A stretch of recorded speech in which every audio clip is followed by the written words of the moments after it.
Amén.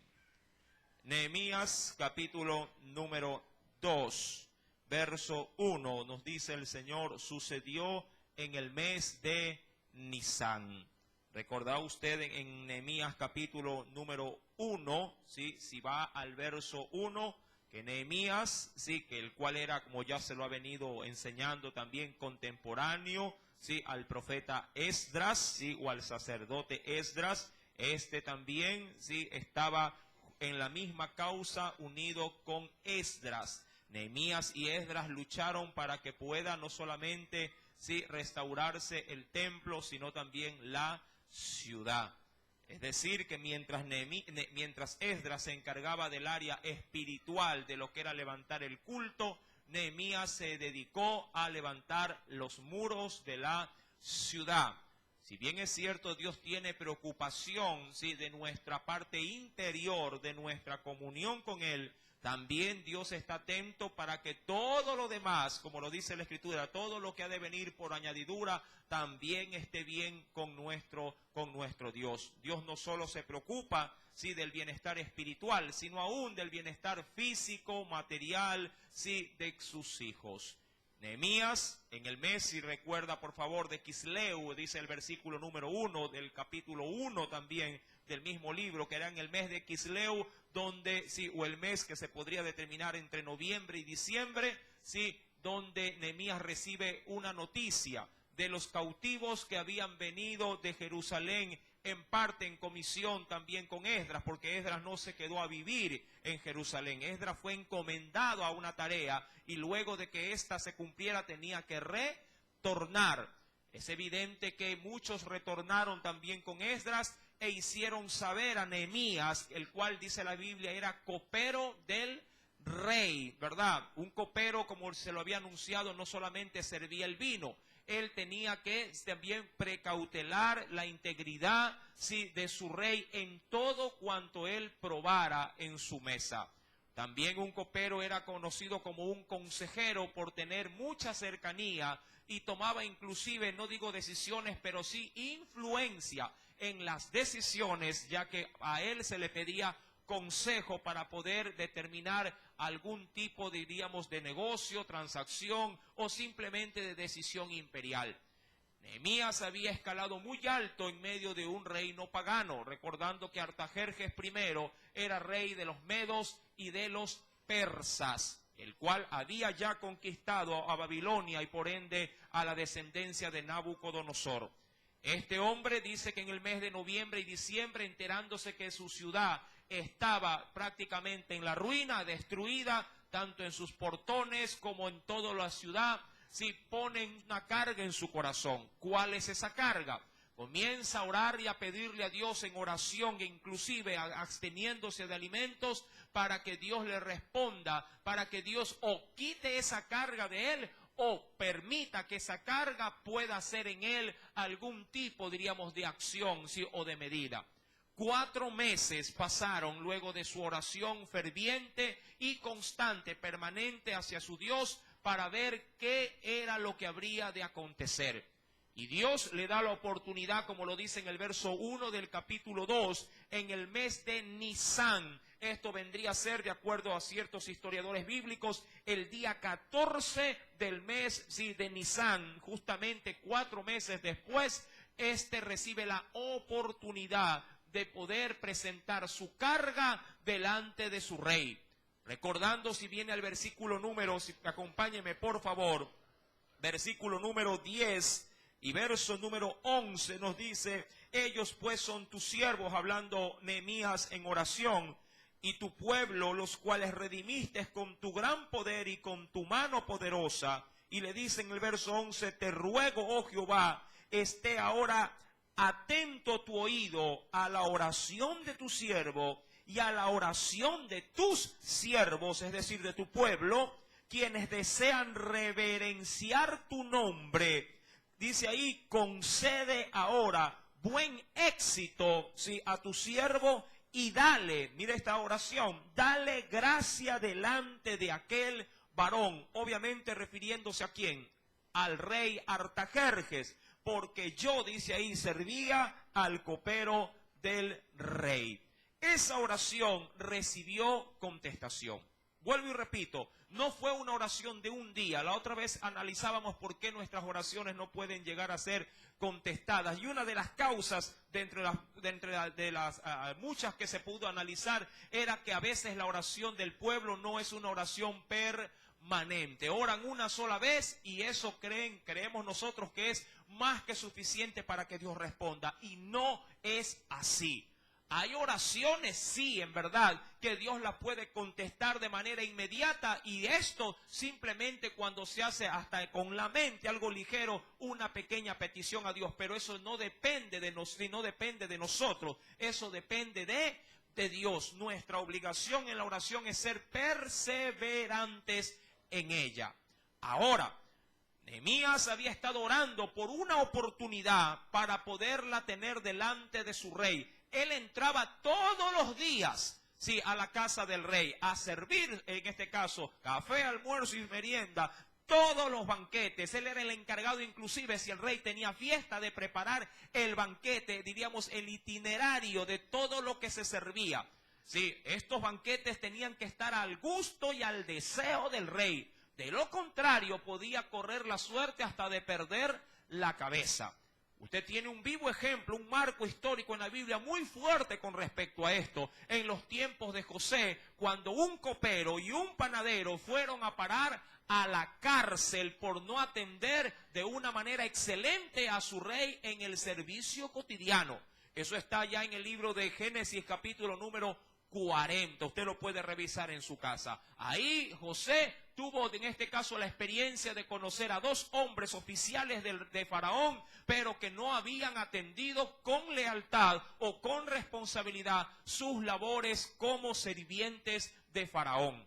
Ahora bien, cuando vamos por favor al capítulo número 2, verso 1, dice que en ese mes, para que lo recuerda, 4 meses después, en el mes de Nisán, en el mismo año 20 del rey Artajerjes de su reinado, dice, estando ya el vino delante del rey, es decir, el garrafón, sí, o la tinaja del vino delante del rey, dice, tomé el vino y lo serví, dice ahí, al rey. Verso número 1, algo había de acontecer.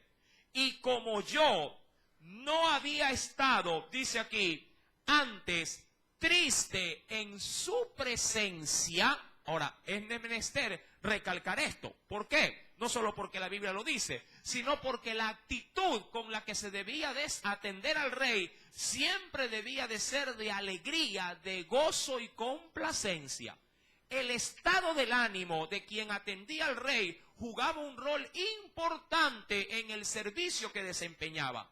Siendo este el responsable de precautelar la integridad del rey, si acaso el rey o un oficial que debería de cuidar al rey notara en quien le servía algún, diríamos, estado diferente al que se habituaba, bien le podía costar la cabeza al copero.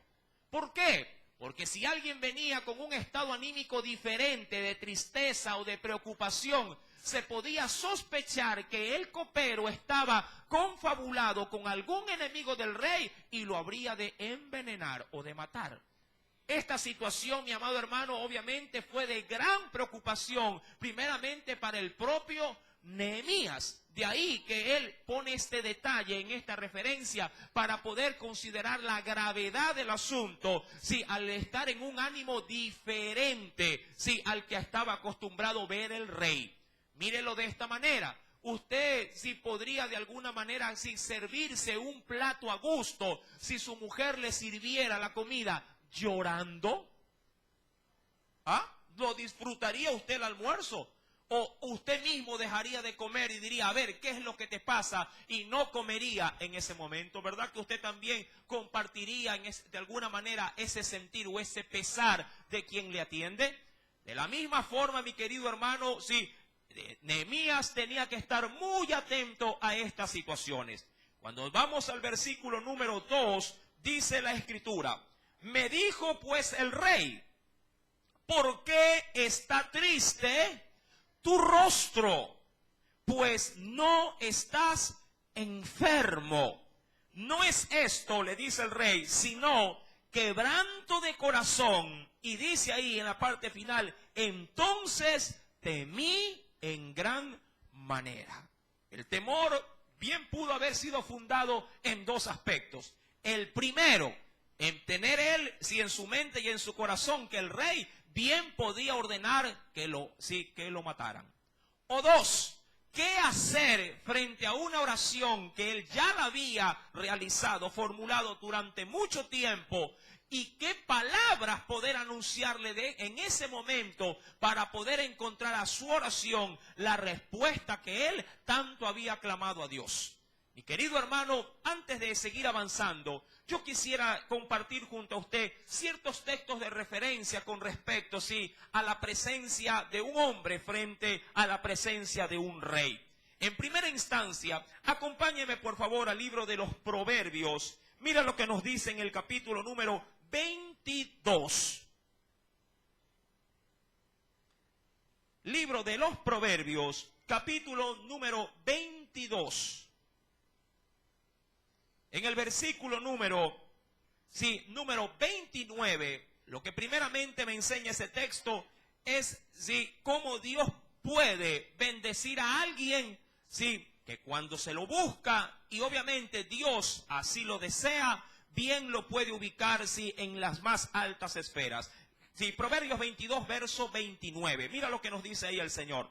¿Has visto hombre solícito u hombre entregado, diríamos, responsablemente a sus quehaceres? ¿Has visto un hombre de esa naturaleza en su trabajo? Dice, ¿has visto hombre solícito en su trabajo? ¿Dónde lo colocará Dios? Delante de los reyes estará, no estará delante de los de baja condición. No porque asociarse con los humildes sea algún pecado, sea algo malo, sino que Dios, en respuesta a una actitud diligente y responsable, bendecirá a aquella persona y lo ubicará, donde Dios desea que se lo pueda exaltar. A ver si me ayudan tengo criaturitas por aquí, creo que sí, ¿no? Si me ayudan, por favor, las mamitas controlando a las criaturitas para que no hagan mucha bulla. Amén. Bien los puede, lidiar en la parte posterior. Recuerde.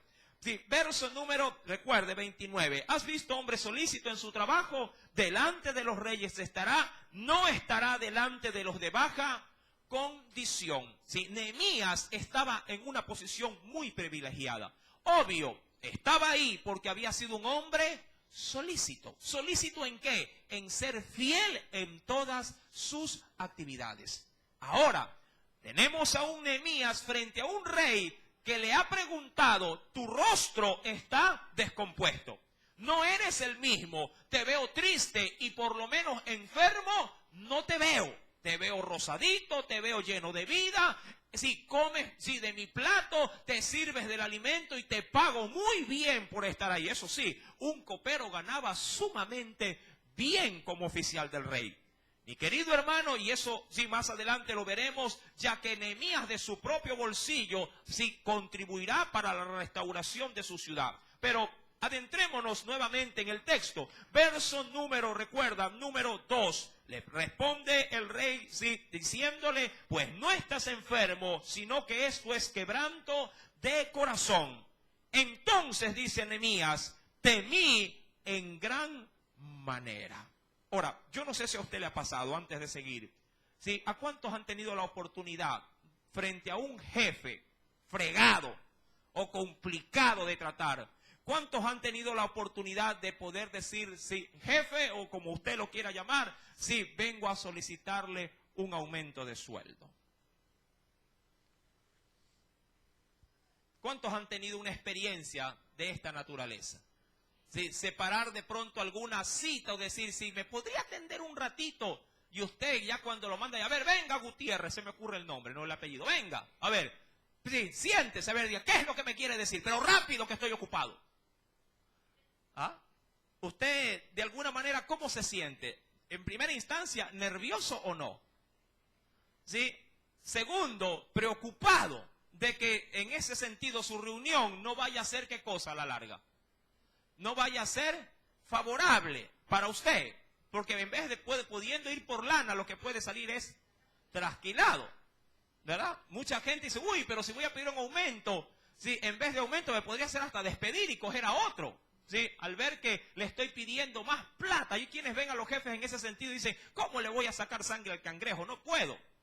Mi amado hermano, si Nehemías está frente al rey y el rey está esperando una respuesta, eso sí, una respuesta inmediata. Es verdad, Nehemías había orado, Nehemías había confiado en su Dios y 4 meses prácticamente se había preparado, pero nadie o a nadie se lo prepara para confrontar el momento mismo y ya diríamos así de la confrontación inmediata. Igual a cualquiera le temblarían las piernas, y no estaba hablando frente a cualquier persona, estaba hablando, sí, a la persona más poderosa del imperio medo-persa, el rey.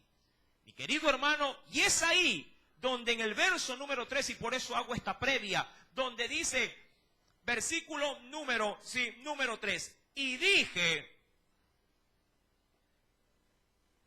al rey, para siempre viva el rey. Ahora, esta expresión era común, pero también auguraba larga vida, ¿a quién? A su rey. En pocas palabras, sí, a Nehemías le dice como copero, cuidado vayas a pensar que yo deseo tu mal, o que mi cambio de rostro, mi mudar de rostro haya sido porque he pretendido algo negativo contra ti o contra tu integridad. Al contrario, te deseo lo de todos los días, larga vida a mi señor el rey. Verso número 3. ¿Cómo no estará triste? Recuerda esto. ¿Cómo no estará triste mi rostro cuando la ciudad, casa de los sepulcros de mis padres, está desierta y dice ahí, sus puertas consumidas por el fuego? Ahora, esta expresión es dicha con mucha sabiduría de parte de Nehemías. ¿Por qué? Porque si Nehemías no le presenta de plano o de entrada el nombre de la ciudad, ¿cuál? Jerusalén. ¿Por qué? Porque Jerusalén tenía, diríamos, un mal antecedente delante de los reyes medos y delante de los reyes de Persia. ¿Cuál? Jerusalén siempre fue vista como una ciudad rebelde. Si usted recuerda en textos anteriores, y acompáñeme por favor al libro de Esdras. A los reyes, cuando se le ponía o se le presentaba a Jerusalén, siempre se la presentaba así como una ciudad obstinada. Venga conmigo por favor al libro de Esdras, en el capítulo número 4, verso número 11, cuando en primera instancia se le escribió a otro rey, haciendo referencia de que parara la obra, porque hay quienes se oponían a que se levante el templo, le escriben al rey Artajerjes lo siguiente, versículo número 11, y esta es la copia de la carta que enviaron al rey Artajerjes. Tus siervos del otro lado del río, dice ahí, te saludan.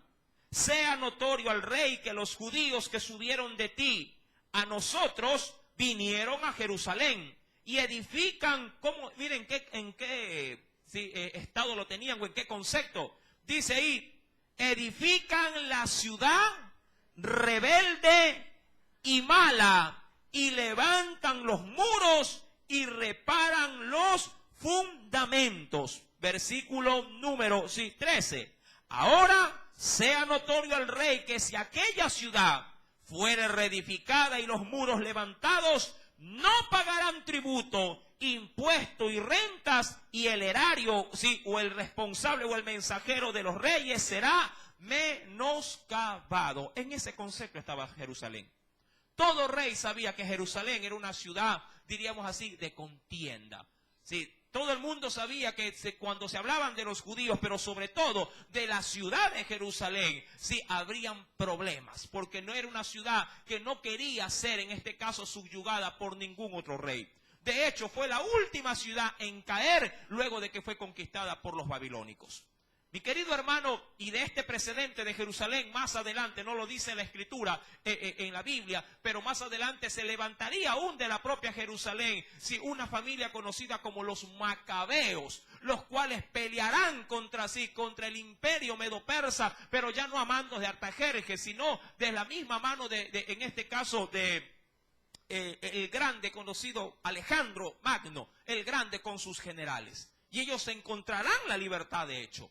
Mi querido hermano, esta ciudad tenía esta fama o esta mala fama.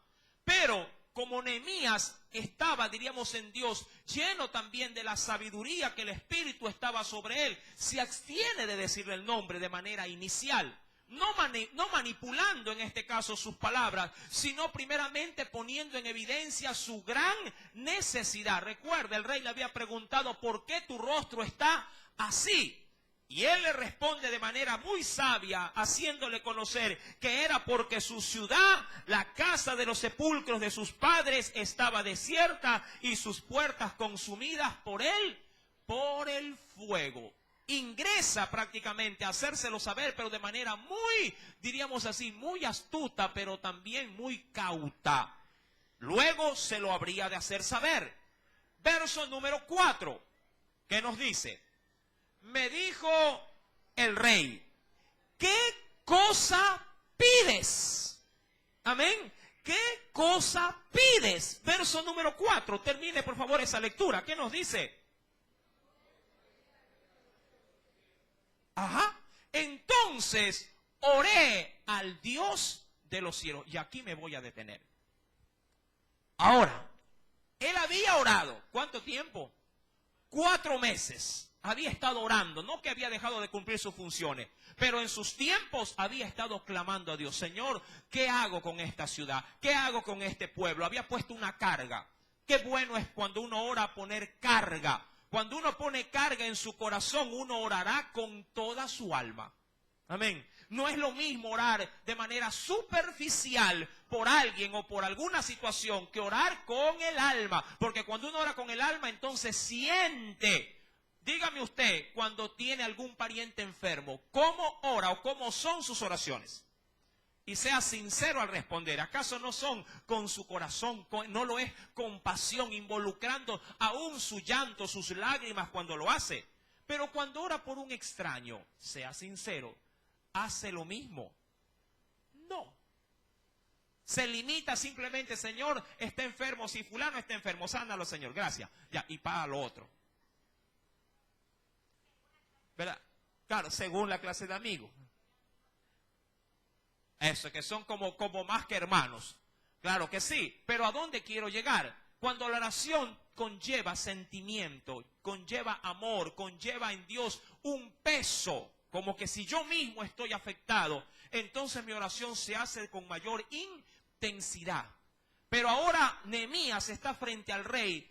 Y dice la Biblia que entonces frente a, diríamos, a la presencia de él y sus palabras, él comienza a orar. Claro, es una oración prácticamente instantánea y de muy corta duración que solamente debió haber pasado sin milésimas de segundo. El rey lo está esperando. Y él no puede dejar desaprovechar semejante oportunidad que de pronto nunca más lo debió haber tenido. Mi amado hermano, dice la Escritura, entonces, verso 4, me dijo el rey, ¿qué cosa pides? Entonces oré al Dios de los cielos. Debió haber dicho, Señor, ¿qué le digo a este hombre? ¿Cuántos se han puesto en esa disyuntiva? ¿Ah? Donde no hay más que hacer. Donde usted dice, Señor, y ahora, por esto he orado, por esto te he buscado. Ya está, aquí está la oportunidad. Le digo que se case o que no se case. ¿Qué hago, Señor?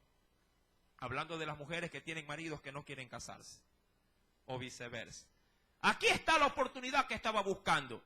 ¿Sí? Se lo digo, Señor, pero bendice en este momento, sí, su respuesta. Que no sea él, sino que seas tú. Qué importante también es la oración de Nehemías. Nehemías no oró, sí, forzando en este caso la petición de Dios.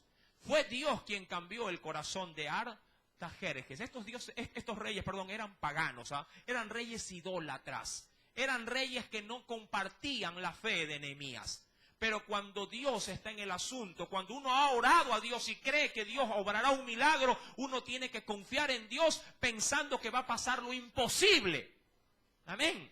Que va a pasar aquello que de pronto el hombre no puede hacer, pero que Dios sí puede, tomando su control, sí puede hacer cambiar de opinión a cualquiera. Tienes un esposo borracho, tienes de pronto a una mujer dura de corazón y parece en tu manera de ver que nunca va a cambiar. Bueno, ese es el concepto del hombre. Pero si tú te acercas a Dios en fe, tienes que acercarte creyendo que Dios va a obrar un milagro en ese corazón endurecido. Amén. El problema es que muchos no oran con ese fervor.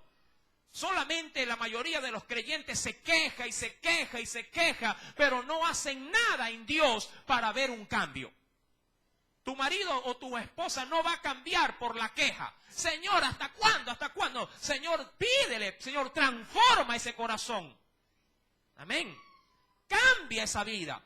Cambia, dobla rodilla, ora por esa persona, ayuna por esa persona, para que puedas ver la mano poderosa de Dios, primeramente en tu hogar. ¿Me explico? Usted tiene en ese sentido un compromiso con Dios, como hijo y como hija, ¿sí? Que tiene acceso no a un rey carnal, sino a un rey, sí, que reina en todo el universo. Imagínate que Dios te diga a ti, a ver, estás orando, pero ¿qué pides? ¿Qué le vas a decir tú? Que me cambies al marido. Cámbiame a los hijos. ¿Sí? Mi querido hermano, siempre la oración, sí, tiene, diríamos así, tiene su efecto ¿en qué? Su efecto, mi amado hermano, sí, en una pelea, en una lucha. Nunca pidas a Dios en oración que Dios te facilite las cosas. A veces nuestras oraciones piden algo fácil. Y lo fácil a nuestro entender es, ya pues que se vaya y quedo en paz. Porque cuando Él no está, una paz. Esa no es la oración que Dios quiere escuchar de tus labios. Dios quiere más bien escuchar una oración donde tú lo involucres a Él y Él haga notorio su poder. Amén. Y cuando Él hace notorio su poder, entonces tú te maravillas y dirás, Señor, solo tú lo pudiste hacer. Solo tú, porque yo lo he intentado humanamente, pero nunca he encontrado el cambio que quería ver. Mi querido hermano, ahora Nehemías está frente al rey y está orando, pero claro, son oraciones fugaces, pero de una manera muy rápida, muy veloz. Señor, ¿y ahora qué le digo al rey? Ya le dije que estoy así porque donde mis padres han muerto y donde yo he vivido antes. Y eso estaba hablando, mi amado hermano. Y a la verdad, Nehemías, si queremos ser un poquito objetivo, Nehemías ni siquiera, si me atrevo a decir, ni siquiera había nacido en Jerusalén. Ya habían pasado 70 años del cautiverio en Babilonia. 20 años del reinado ¿de quién? De Artajerjes. ¿Cuántos años estamos hablando? Nehemías no debió haber tenido más allá de sus 50 o 40 años de edad. Ni conocía Jerusalén. Pero sus antecesores, sus padres, sus abuelos, ellos sí lo conocían. Y ellos eran los que se habían encargado de transferir. Qué importante es transferir, mi amado hermano, la fe a los parientes. De pronto usted o su abuelo fue el que experimentó el milagro. Pero usted escuchando al abuelo, él enseñándole a usted y usted siendo, diríamos, entusiasta en lo que ha recibido, mantiene la fe de la descendencia antigua para la venidera. De ahí la importancia de hablarle a los nuestros, ¿de quién? Del poder de nuestro Señor. ¿Me explico? Muchos de nosotros de pronto nunca han visto un milagro, nunca han visto algo especial en su vida. Sobre todo las jóvenes nunca han podido todavía aún palpar en Dios sin respuesta. De pronto la ven en los padres. Cuando los padres dicen, uy, el Señor esto, el Señor lo otro, y los hijos se quedan, dicen, viejo loco, dice, el Señor esto. Nada, yo nunca he visto nada. Dirán ellos, hasta que llegue el momento o el tiempo que Dios trate con ellos, porque va a llegar ese tiempo. Aproveche. ¿Sí? ¿En qué? En capacitarse y entrenarse para que cuando lleguen esas encrucijadas, usted clame al Dios de su padre, al Dios de su abuelo. Amén. Por eso es que la Biblia siempre nos menciona esto. El Dios de Abraham, el Dios de Isaac, el Dios de Jacob. Porque con ellos Dios hizo cosas tremendas. Mi amado hermano, algún día tú como joven, si acaso muy pronto, vas a experimentar pruebas tan grandes que te harán buscar al Dios de tus padres. Nehemías todavía no había reconocido la ciudad, pero había oído hablar de ella y había guardado, solamente de oídas, había guardado una estimación tan grande como que si él mismo hubiese salido del cautiverio. Lo mismo pasó con Esdras. Mi querido hermano, eso es muy importante, diríamos así, levantar o elogiar, porque estos hombres se forjaron tal cual como nos estamos forjando nosotros. Usted clama, mi amado hermano, ¿verdad?, para ir a la redención, para que el Señor lo redima, lo saque de este mundo. Pero usted conoce el cielo. No, nadie lo conoce. Solamente lo sabemos por la palabra. Y por la fe aceptamos esa bendición y buscamos esa bendición y clamamos por esa bendición, esperando cosas que no se ven, pero que un día la veremos. ¿Verdad? Ahora, Nehemías está frente al rey y el rey le dice, bueno, a ver, ¿qué quieres? Como Jesús un día le dijo a un hombre, sí, que era ciego, ¿qué pides? ¿Qué quieres? Ahora, la cosa era evidente. Con el ciego, ¿qué es lo que iba a pedir? Poder ver. Pero Dios necesita escuchar aún lo más evidente que tú necesitas. ¿Me explico? Señor, que cambies esta mujer, que cambies este varón. Eso es lo que te estoy pidiendo. No pides oraciones que te faciliten la vida. Pide oraciones donde el poder de Dios se haga manifiesta. ¿Me explico? Cuidado, estás pidiendo mal. Verso número 4. Entonces oré al Dios de los cielos. Y aquí vamos a entrar en una fórmula que es muy eficaz para poder ver respuesta en Dios. Y la he dividido en 3 partes. La primera, lo que se debe pedir o lo que se debe orar. ¿Por qué estaba orando en este caso Nehemías? ¿Orando para qué? Para que su nación y su pueblo pueda ser restaurado. Y eso es orar conforme a la voluntad de Dios. Dice la Biblia, verso número 5, y dije al rey, mira que la situación es inmediata, oró, pero oró en fracciones de segundos. Señor, ahora es cuando he orado por esto previamente, pero ahora estoy frente a la necesidad y ahora debo de abrir mi corazón conforme tú lo vayas poniendo en mi ser. Dije al rey, si le place al rey y tu siervo ha hallado gracia delante de ti, qué interesante, envíame a Judá. En primera instancia, hago un pare, en primera instancia, lo que deberíamos buscar para encontrar en Dios una respuesta es la oración. Amén, es lo primero. Y oraciones que vayan enmarcadas siempre conforme al corazón o a la voluntad del Señor. Segundo, si mi oración tiene en mi vida un compromiso, mejor aún todavía. Una oración involucrada también es una oración eficaz. Muchas de nuestras oraciones no reciben respuesta porque no somos participantes de esas oraciones. ¿Qué es lo que quiero decir? Señor, te pido para que en la Flor de Bastión todos se conviertan a Cristo y yo bien sentado en mi casa. La oración debe de tener involucración. No puedo ser un espectador de mis oraciones. Debo de ser un protagonista de mis oraciones. ¿Me explico? Señor, cambia a mi marido, pero ahí te lo dejo, como la típica madre, irresponsable. Ay, mis hijos están en las manos de Dios. Y ahí que los hijos vivan como les dé la gana. Tu oración tiene que tener involucración. Si quieres ver una oración contestada, tienes que involucrarte en la petición. Señor, haz esto, pero yo voy a estar ahí para cuando tú lo hagas, yo ver tu gloria. ¿Me explico? Como lo he dicho, creo que esta semana he mencionado siempre esta frase trillada. ¿Con manzana se lo explico o con peras? ¿Cómo se lo explico? Señor, dame fuerzas, pero yo cargando el saco. ¿Me explico? Cargándolo. Señor, dame fuerzas, pero el bulto está encima de mí. Esto no es, dame fuerza o dale fuerza a los hermanos. Y usted, bien, gracias. Esto es, dame fuerzas porque estoy cargando este peso. Señor, cambia a mi marido, pero porque estoy involucrado en el cambio. ¿Sí?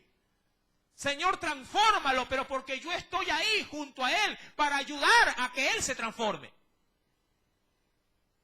Señor, hazle cambiar su razonamiento, pero yo estoy ahí hablándole de ti para que la palabra lo vaya lavando, porque es la palabra la que lava la mente y el corazón. ¿Cómo estás orando? Me encanta Nehemías. Nehemías le dice, Señor, si oro a ti, tengo la oportunidad, pero lo primero que hago frente a la contestación de mi oración es que yo voy a ir donde he dicho que tu poder va a moverse. Mira, Nehemías le dice, envíame a Judá. Como una expresión muy conocida. Ese bebito, por favor. No me hagan llamar la atención a los niños. Mira que estoy grabando. Sí, la responsabilidad de los niños son de quiénes. No de los maestros de escuela dominical, son de los papitos, las mamitas. Por favor, ayúdenme. Por eso se dan los anuncios previos. Ayúdenme con los niños. Mi querido hermano, usted tiene que participar. No puede delegar las oraciones y el poder de Dios para que surte efecto en otros. Tiene que surtir efecto en usted mismo. Si la bendición de Dios usted la está pidiendo, no la haga, mi querido hermano, sí, para que terceros las disfruten. Disfrútela usted también. Comparte, involúcrese dentro de sus propias oraciones. Si le está diciendo, Señor, mira a mis hijos que están insoportables, mira a los míos que están duros, involúcrese en la transformación, trabaje con ellos, si ore por ellos, obviamente, pero ayúdelos a formarlos también, para que cuando usted vea que el cambio se está dando, usted pueda decir con alegría, Señor, y gracias porque me usaste a mí para ese cambio. Envíame, le dice Nehemías a su rey Artajerjes. Envíame a Judá, a la ciudad de los sepulcros de mis padres, y la reedificaré.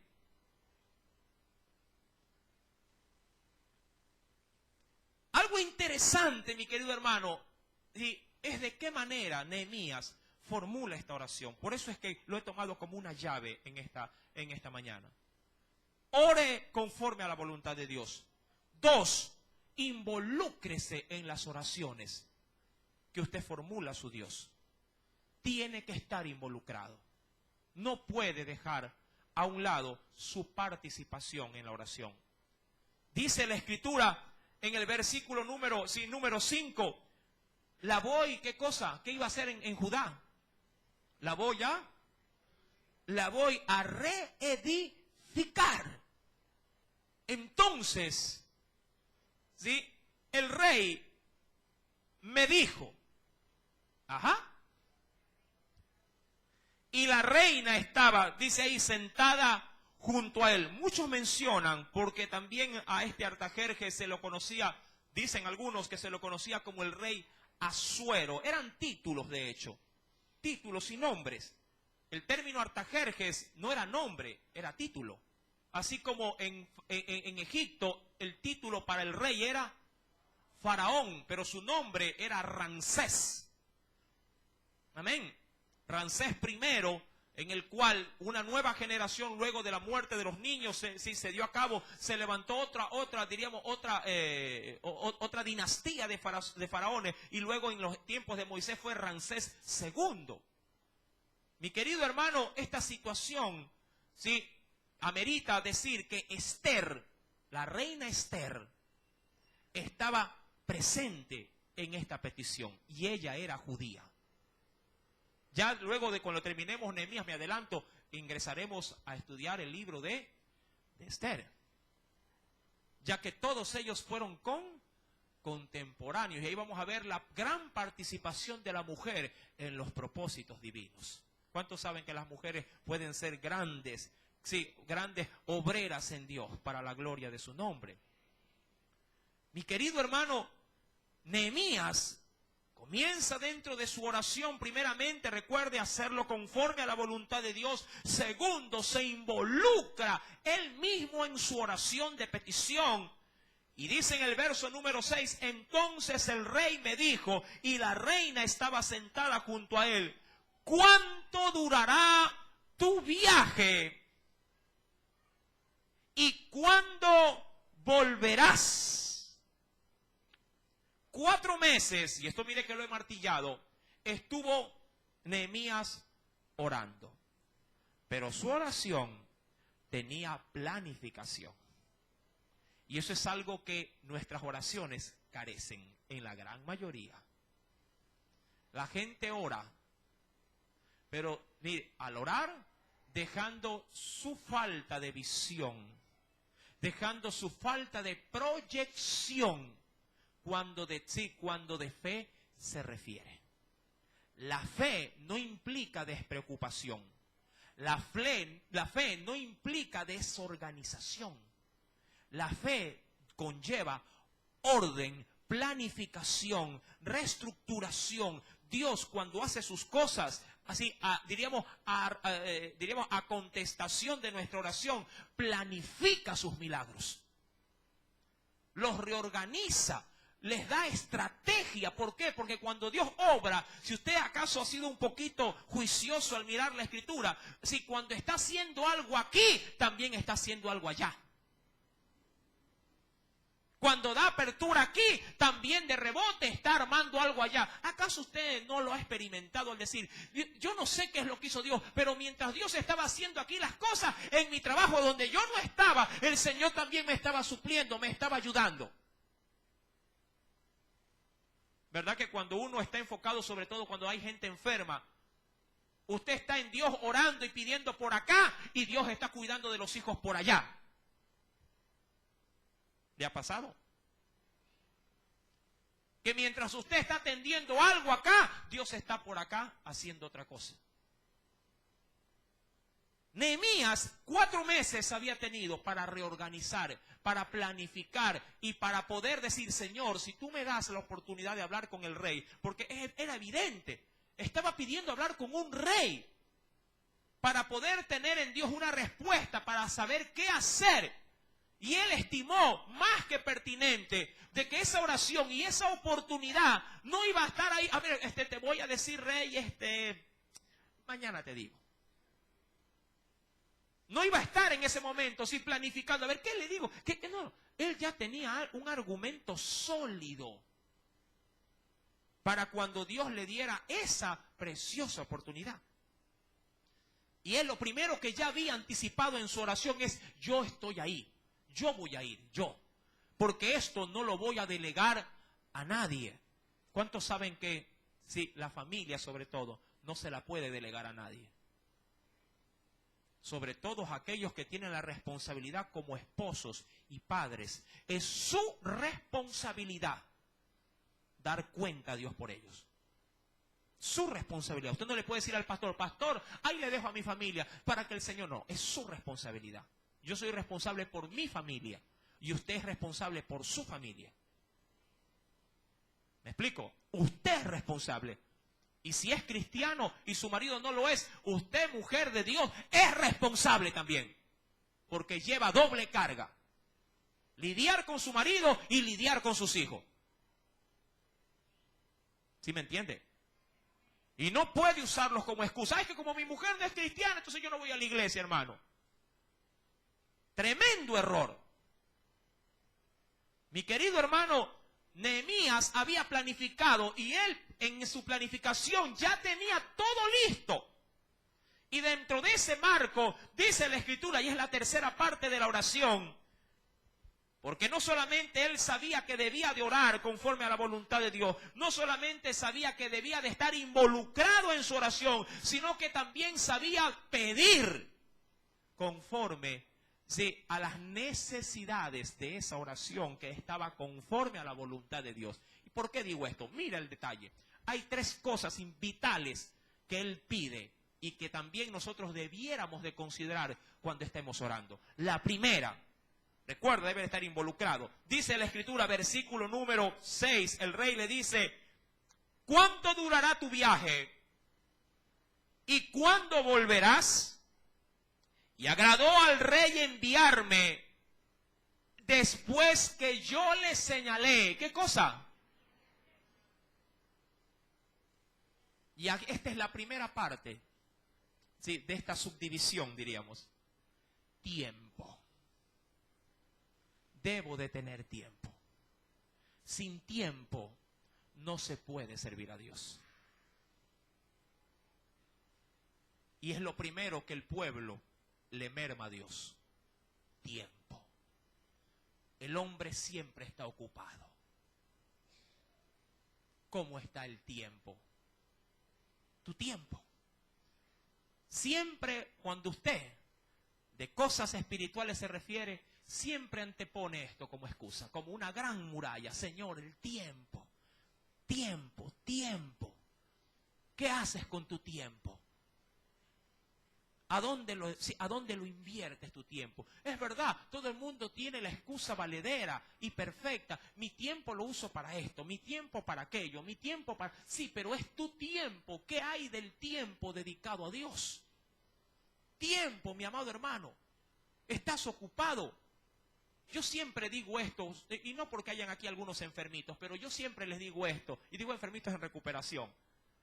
Pero cuando nos enfermamos, ¿cómo queda todo lo demás y el tiempo que le dedicábamos? ¿Cómo queda? ¿Dónde queda? ¿Dónde queda si te operan, si mañana te operan? ¿Dónde queda el tiempo de todo lo que habías organizado? ¿Dónde queda? Dímelo. ¿Dónde queda? ¿El trabajo espera o no espera? Espera. Tus hijos, si te internan 30 o 60 días en un hospital, ¿dónde quedan tus hijos? En casa. ¿Dónde queda tu trabajo? Atrás. ¿Dónde quedan los compromisos? ¿Acaso no queda todo relegado? ¿Acaso no queda todo a un lado? Y claro, como en ese tiempo hay la necesidad aguda de buscar de Dios, todo ese tiempo es para Dios.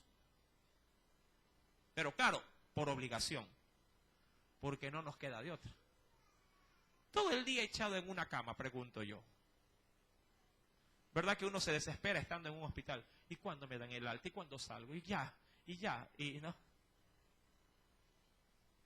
Cuando yo iba a Lea, si quisiera volver, pero sé que en Dios este es mi servicio actual. ¿Sí? Yo visitaba semana a semana, mes a mes, porque esto no lo hice un día, no lo hice un mes, lo hice por años. Por años, amado hermano. Y los enfermos los veía semana a semana. Pastor, ore para que ya salga, ore. 6 meses, ore, pastor. Y pude considerar y pude constatar que es ahí donde uno aprecia el tiempo. Nehemías, mi amado hermano, sí, ya tenía el tiempo para poder ver concretada la labor de su petición, primero al Dios del cielo y luego a su rey.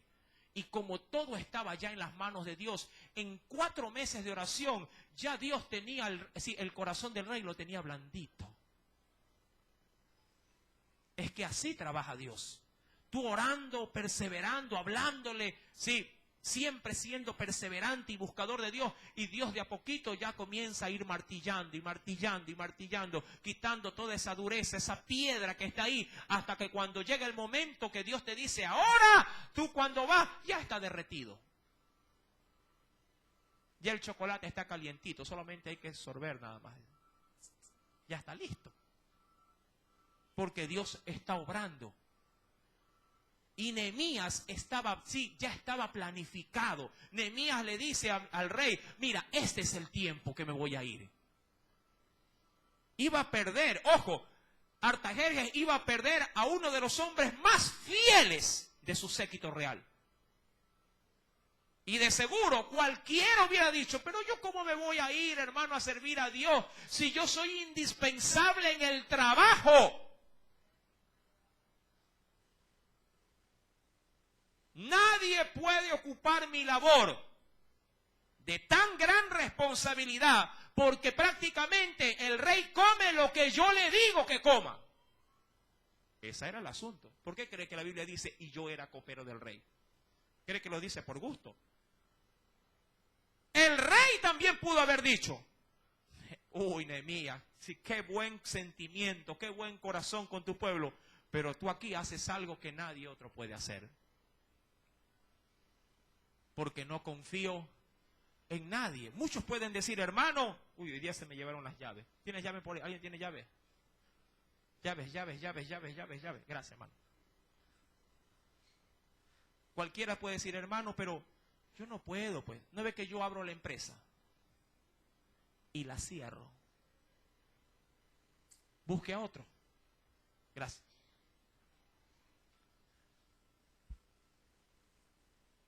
¿Cuántos tienen esas excusas?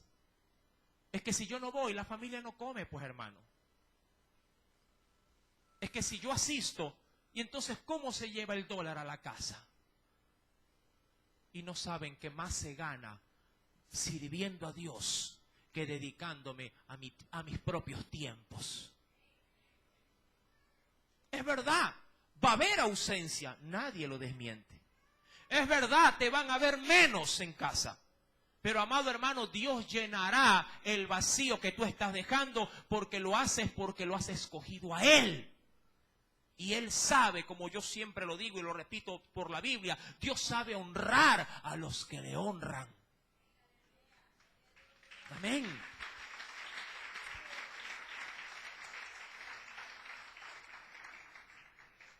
Y lo primero que Nehemías, recuerda que esto es parte de la oración. La oración conlleva tiempo de servicio. Seguidamente le dice, le he señalado tiempo, y dice la Biblia, y el rey, ¿qué hizo? Se agradó, y agradó al rey enviarme después que yo le señalé tiempo. Ahora, yo pregunto, ¿cuánto tiempo usted cree que fue lo que él le señaló? Para que se dé una idea, los muros de Jerusalén y ciertas áreas que fueron levantadas tomaron 12 años. 12 años tomaron. 12 años, mi amado hermano. No digo que Nehemías haya estado presente en los 12 años, pero él se ausentó por un largo tiempo, eso sí. Esos 12 años sirvieron para levantar todas las murallas de Jerusalén y la elaboración de sus puertas. Por eso es que se da en detalle cuándo empieza, en qué año empieza, y luego vamos a ver al final en qué año termina. Dice la Biblia, verso número 7, la segunda parte de la oración. Recuerda, ¿qué debe de llevar primero? Tiempo. Tú tienes que darle tiempo, no solo para orar, tiempo para poder involucrarte en tus propias oraciones. Además, ya como que Nehemías tenía la lista, dije al rey, si le place al rey que se me den cartas para los gobernadores al otro lado del río, es decir, al otro lado de tus fronteras pasando el Éufrates, para que me franqueen el paso hasta que llegue a Judá, y carta para Asaf, guarda del bosque del rey, para que me dé madera para enmaderar las puertas del palacio de la casa y para el muro de la ciudad, y en la casa en que yo estaré, y me lo concedió el rey según la benéfica mano de Dios sobre mí. Mi amado hermano, en esta parte la oración debe de conllevar, sí, en primera instancia, concesión o permiso. Es decir, no puedo arbitrariamente dedicar tiempo despreocupando o dejando a un lado, sí, las responsabilidades, siempre y cuando se me otorguen todas las facilidades. De ahí el diálogo. Porque, cuidado, me va a malentender. Dios pide tiempo y usted debe de darle tiempo a Dios, pero debe de hacerlo bajo la concesión de quien debe darle, sí, libre ese tiempo. Usted tiene que hablar. ¿Qué es lo que está haciendo el rey? Dándole ¿qué cosa a su siervo? Permiso. El problema es que muchos no dan, y yo estoy casi seguro que muchos no oran por esto. ¿Qué cosa? Señor, te pido que tú me organices el tiempo en mi trabajo, un ejemplo. ¿Pero para qué? ¿Para salir a jugar pelota? ¿Para qué cree usted? Para ir a servirte. Y Dios te va a dar el tiempo y te va a dar el lugar y el momento, porque Dios ya cuando te lo dará, tendrá el corazón blando de tu jefe y te dirá, perfecto, no hay problema, pero eso sí, no, si se va, deje un reemplazo. Bueno, tienes que organizar, mi amado hermano, tu tiempo para que haya concesión. Puedes hablar con un marido complicado. Mira, mi amor, yo te voy a servir y de hecho lo vengo haciendo por muchos años. Más que mujer tuya, parezco empleada tuya. Pero yo creo que es tiempo de que esta mujer sirva a alguien superior a ti. Uy, ¿qué tienes a otro? Bueno, te lo confieso, mi Señor. Y tienes que pedirle ¿qué cosa? Permiso. Y tienes que decir, mi amor, yo voy a dejar todo listo aquí, ¿ah? No voy a despreocuparme ni de la ropa, ni de la comida, ni de los niños. Pero cuando tú vengas, sí, yo voy a salir a servir a mi Dios. Porque mi oración tiene que llevar involucramiento. Amén. El problema de muchas mujeres, y me concentro en las mujeres porque son las que más sirven en las iglesias, es que, sí, con el pasar del tiempo en sus propias vidas, lo que hacen es mermarle el poco tiempo de servicio a Dios para ellos tener ese tiempo para hacer lo suyo.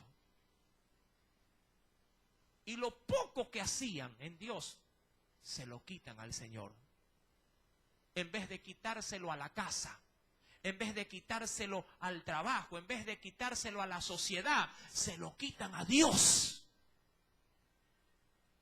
Cuando Dios está reclamando más tiempo. El pueblo más bien hace lo opuesto.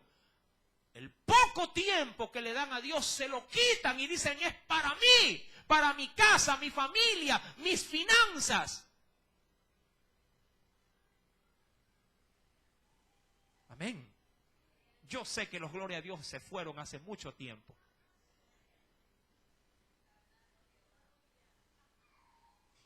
¿Verdad?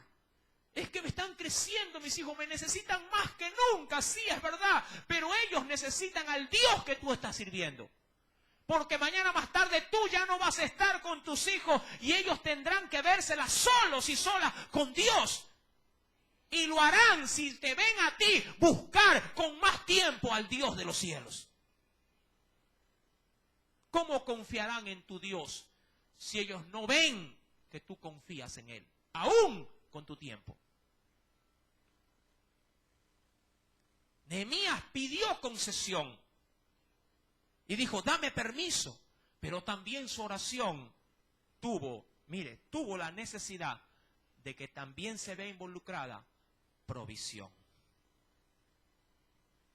¿A dónde van tus finanzas? Muchos son hijos de Dios en todo, menos en sus billeteras. ¿Dónde van tus finanzas? No quiero manipular, y Dios me libre de hacerlo, pero allá en la Flor de Bastión tengo 60 sacos de cemento que van para 3 semanas que están enfundados, próximos a hacerse piedra. $500 hay ahí, que por cierto no son míos, son de ustedes. Y esa losa está en stand-by, esperando la buena voluntad de los hijos de Dios. Yo hoy día en Dios recibí una palabra, hoy, y esta semana inicio. No tenemos, pero yo inicio esa construcción. No puedo dejar de desperdiciar eso. Dios proveerá. Que los toque a ustedes o no, no me interesa. Mi Dios suplirá sus necesidades.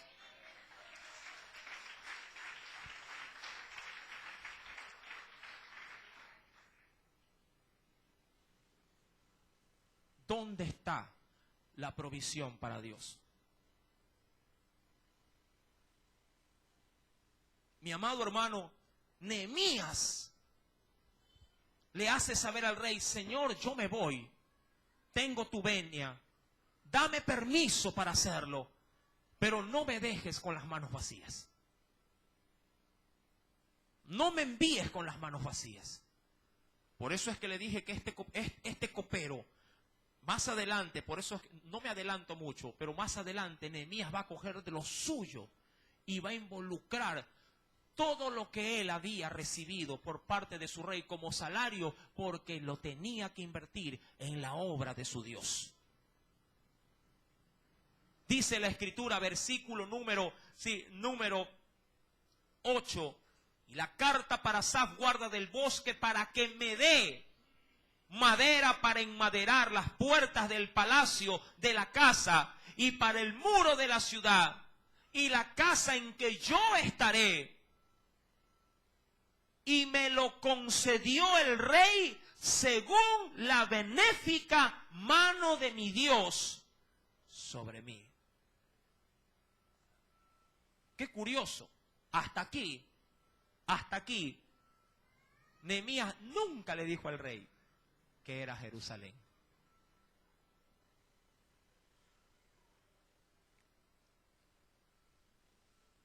A veces los maridos, que suelen ser los más duros en esto, dicen: ¿y para qué es ese dinero? Deja. Dios sabe para qué. Igual, Dios te bendice, ¿no? Sí, pero ¿y para dónde va?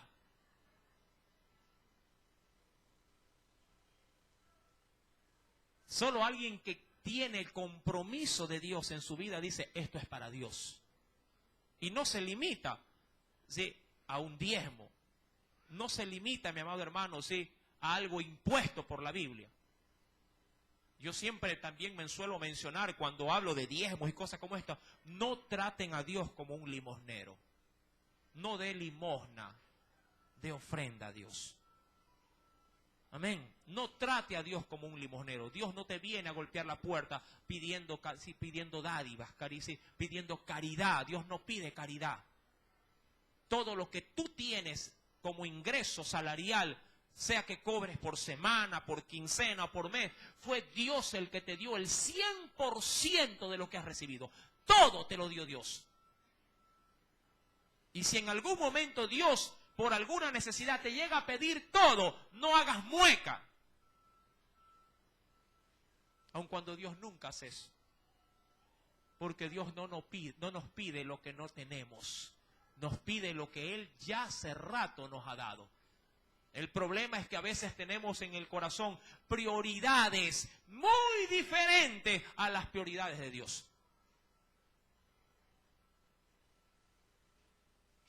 Verso número 9. Vine luego a los gobernadores del otro lado del río y les di las cartas del rey. Ahora, ¿qué puede ver en esto? El rey le dijo: anda, y a él como que ya tenía el pie así, de verdad.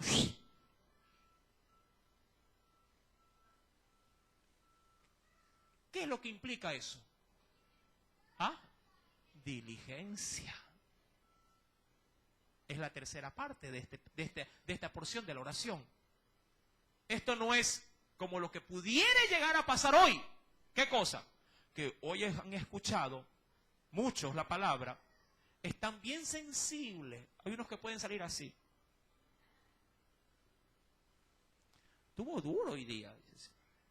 Hay otros que pueden ir sobándole la espalda. Oye, sí, siento que me ha paliado el Señor hoy día. Nehemías lo dijo, se lo planteó, y más que volando, ¿qué hizo Nehemías? A la obra. Por eso es que del verso anterior al subsiguiente se ve a un Nehemías, ¿en qué sentido? Se lo ve ya en acción. Esto no es de salir golpeándose el pecho. Es verdad, en esto le estoy fallando. Es verdad, el tiempo para mi Dios. Es verdad, soy tacaño en extremo. Es verdad, no hago lo que Dios me viene diciendo desde hace mucho tiempo. Nehemías tiene la primera oportunidad y de manera inmediata, dice la Biblia, versículo número 9, vine luego a los gobernadores del otro lado. Ya estaba más allá del Éufrates. Mire, del reino de Media y de Persia, prácticamente como que dijo, está bien, cogió las cartas y ¡fu! Se fue. Otro servía al rey, es decir, lo reemplazaron rapidito. ¿Me explico?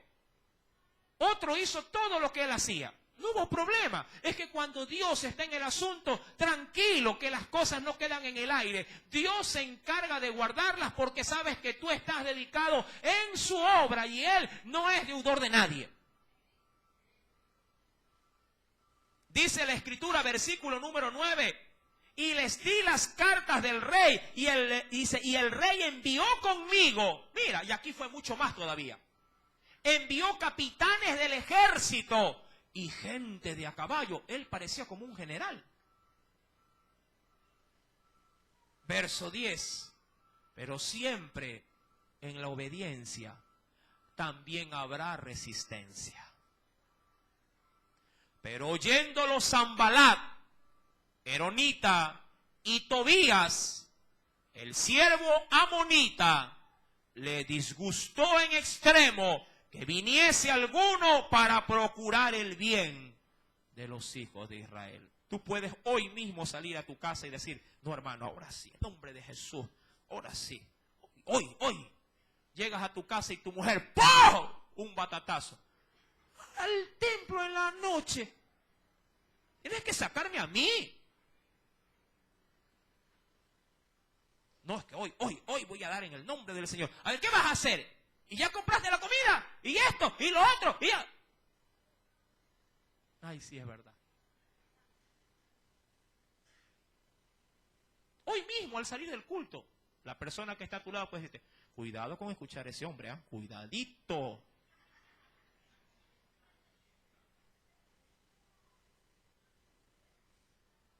Siempre los Tobías y los Sanbalat estarán para oponerse a la buena voluntad de mi Dios. Mi pregunta es, ¿en dónde quedas tú en todo esto? ¿Qué serás? ¿Oidor, olvidadizo o hacedor de la obra? Y la pregunta clave, ¿cuándo lo pondrás en práctica? Hermano, el 2017, con este mensaje, el 2017 empiezo. Cuando bien podrías empezar hoy mismo. Amén. Espero y aspiro que el Señor le haya hablado y le haya hecho tomar decisiones. Amén. Que el Señor añada mucha bendición a su palabra.